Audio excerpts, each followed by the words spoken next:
आपके सहयोगी जातिवाद का जो जिक्र कर रहे हैं, उज्ज्वला योजना, उज्ज्वला कनेक्शन है 1.86 करोड़, 56 लाख से ज्यादा घर हैं। 8 सालों में 2.62 करोड़ से ज्यादा टॉयलेट्स बनाए गए, शौचालय बना दिए गए। तकरीबन 15 करोड़ लोगों को उत्तर प्रदेश के मुफ्त राशन मिलता है। सब जाति देखकर मिल रहा है उत्तर प्रदेश में। यह एक नैरेटिव गढ़ने की कोशिश है।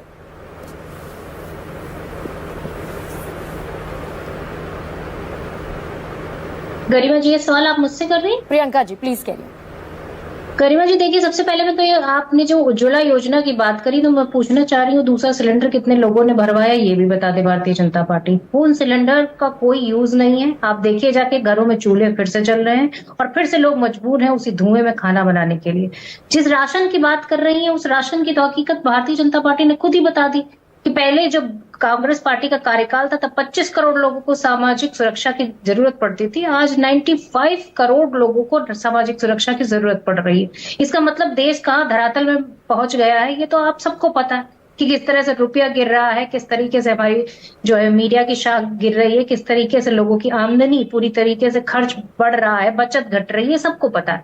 लेकिन अब मैं उत्तर प्रदेश की अगर बात करूंगी तो उत्तर प्रदेश में जो समाजवाद के विरोधी हैं वो कैसे हैं वो मैं आपको बता देती हूँ। सबसे पहले तो आप ये देखिए कि उत्तर प्रदेश में जो स्कूल चलते हैं, जो सरकारी स्कूल चलते हैं लगभग 5000, वो पूरी तरीके से बंद करने का निर्णय दे दिया गया है।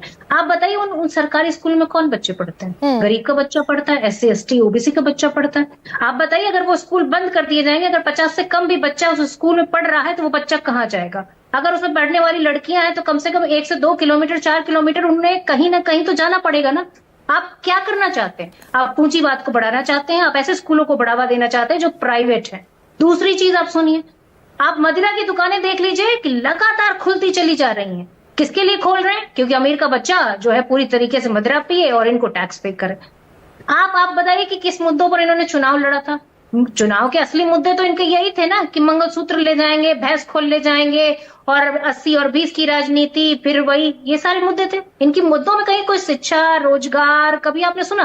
कभी आपने इन्होंने जितने भी वादे किए उत्तर प्रदेश की जनता से इन्होंने कहा और किसी और ने नहीं कहा। आपके गृह मंत्री ने कहा कि यहाँ जब महिलाएं रात के अंधेरे में 12 बजे निकलेंगी जेवर पहन के तो वो सुरक्षित होंगी। आप बता दीजिए। नहीं तो उसके बाद तो महाराष्ट्र में रिपीट हो गया ना, निकलेंगी और सुरक्षित होंगी। भाई जो उत्तर प्रदेश ने दिया इंडिया गठबंधन को वो महाराष्ट्र ने ले लिया, हरियाणा ने ले लिया और दिल्ली ने ले लिया। देखिए मैं समझती हूँ कि महाराष्ट्र में जिस तरीके से चुनाव आयोग पर पूरी तरीके से हमने कहा कि चुनाव आयोग पूरी तरीके से पारदर्शी प्रक्रिया अपनाई ही नहीं। जिस तरीके से वहां वोट परसेंटेज बढ़ा उस पर तो सवालिया निशान आज भी लगा हुआ है। कहाँ उनको सफाई मिल गई? हमें तो वोटर लिस्ट भी नहीं मिल पाई।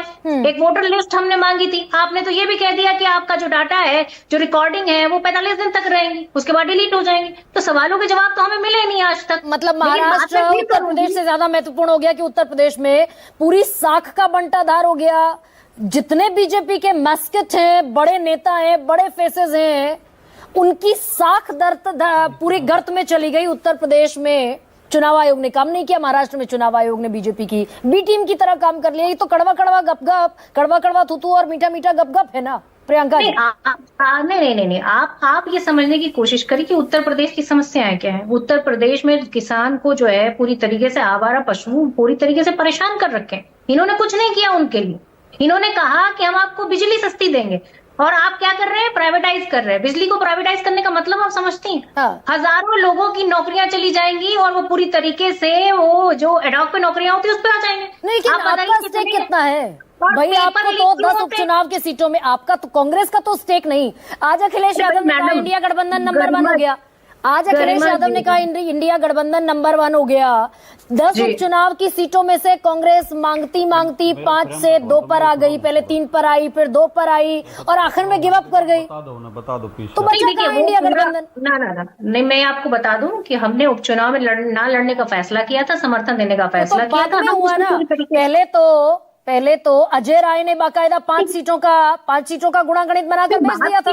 गरिमा जी भाई देखिए, एक बात बताइए कि हम भी तो एक दल है ना, डिस्कशन तो होगा ना, किसी चीज पे फाइनल पहुंचेंगे तभी तो पता चलेगा। अब आप चाह रहे कि डिस्कशन ही नहीं हो। हमारे भी कार्यकर्ता है, हमारे कार्यकर्ताओं की इच्छा है, वो चाहते हैं कि हम लड़े और आदरणीय जो है अजय राय जी उसी के हिसाब से बात कर रहे थे। तो कांग्रेस बातें ने तो मान होती लिया हैं। पीडीए तो की आप ये आवाज, कहिए- अखिलेश यादव, आज राहुल गांधी ने भी बयान दे दिया। कांग्रेस की देखिए, नजर में भी पीडीए की आवाज अखिलेश यादव है। देखिए, मैं समझती हूँ कि आदरणीय राहुल गांधी जी लगातार, चाहे वो जातिगत जनगणना का मुद्दा हो, चाहे किसानों का मुद्दा हो, चाहे गरीबों का मुद्दा हो, चाहे एजुकेशन का मुद्दा हो, चाहे बेटियों की सुरक्षा का मुद्दा हो, हर मुद्दे में उत्तर प्रदेश के वो आकर खड़े हुए। आप अभी यहाँ पर निषाद की बात करी थी, जब निषादों की नाव तोड़ी गई थी तो आदरणीय प्रियंका गांधी जी ही चलकर गई थी। मुख्यमंत्री उन्होंने तो विश्वास अखिलेश यादव दिलाया ही था। बनेंगे ना अगर जीत गए 2027 में। देखिए मैडम, 2027 का समय अभी अभी दूर है, तो मैं समझती हूँ कि वो सारी चीजें तो आपके चैनल के माध्यम से लोगों को पता चलेंगी। तो निर्णय अखिलेश होंगे यादव क्या क्योंकि- प्री मेच्योर बयान दे रहे हैं कि भाई 27 में लोकसभा रिपीट होगी? It's too early to comment on that. अरे मैडम, ये तो आपको मैं बता ही रही हूँ कि क्या रीजन रहा कि हम लोकसभा में क्यों जीते, और लोकसभा में जीतने के बाद अगर हम विधानसभा की बात करेंगे तो विधानसभा में क्यों जीतेंगे ये भी मैं आपको बता रही हूँ कि भैया ये पूंजीवादी सोच के लोग हैं। आप देखिए इनके विधायक क्या करते हैं, ट्रेन के अंदर किसी को भी मार देते हैं, इनके विधायक एसडीएम को थप्पड़ मार देते हैं, इनके विधायक के लिए रास्ता खोल दिया जाता है, पर वहीं किसी अर्थी को ले जाना हो तो उसके लिए रास्ता नहीं खोला जाता। भाई एनसीआर भी यही तस्दीक करती है 12 से 17 के बारे में भी। लेकिन अरुण राजभर